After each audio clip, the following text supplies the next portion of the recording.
In the world of gold making, there are a few gold farms that are just truly amazing. So today we'll be checking out one of them. Let us begin. Okay, so today we're going to be going over the Volatile Fire gold farm. This is located within the zone of Mount 𝐻𝐸𝐴𝐵 within the continent of Kalimdor. What you got to know is this farm is located at 23.6 to 59.6, and if you want a route, you're more than welcome to jump over towards Worth It, as it has a route detailing you exactly where you need to go. Failing that, you can always get the route as an import within my Discord under the routes library. Alongside all of that, this is the gold farm. You'll be wanting to run up the left hand side of Mount 𝐻𝐸𝐴𝐵, killing all of the fire elementals. I prefer to do this on my druid, and before we do anything, we're going to open up Worth It. We're going to reset it and we're going to press play before we even start looting. This will keep track of our gold value, but you can always use Loot Appraiser to go alongside that. Volatile Fire actually gains its value due to it being used in creation of true gold, which is then used in the creation of the Vial of the Sands mount. This is one of many reasons why you can actually gain such a high gold value because of this. Volatile Fire has always been a stable and reliable gold farm for me and myself, and I always double back on this one as and when I need to, especially when I'm crafting Vial of the Sands mounts, as I find that this farm is one of the best. However, you can always do this as a 5-man group farm within the zone of the Twilight Highlands. This is at coordinates 43.8 to 24.6 within the Twilight Highlands, but if you want to do this solo, then I recommend this gold farm right here, as this one works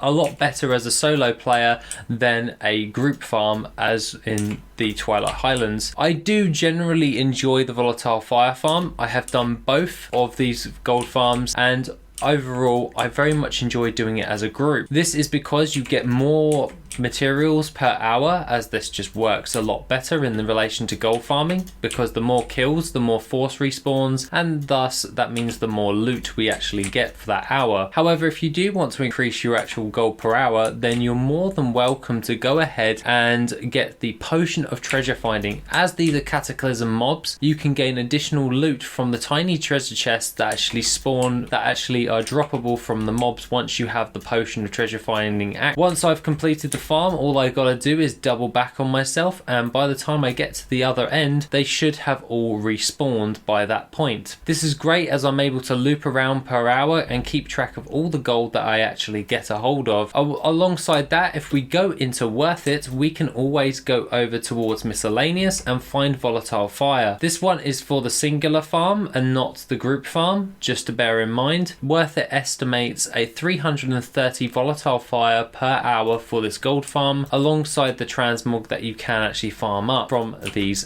mobs specifically. However, this gold farm is rarely contested, as the other one is more farmed than the other. However, if you do want to farm this one, then I would highly recommend this if you are a solo player. This just makes it a lot easier, as there's less competition, so you don't have to fight a 5-man group while trying to farm this, and that is nearly impossible in order to do. It's quite hard. So that being said, I would recommend this gold farm for solo players and the Twilight Highlands one for groups. Other than that, guys, this is the 60 days of gold farming, celebrating the release of My Game Void on Steam. I'm so proud of it, and I really want you guys to check it out. Please do if you haven't already, and other than that, please let me know what you think of the game overall. Have a lovely rest of the day, and I shall see you in the next video, which will be soon.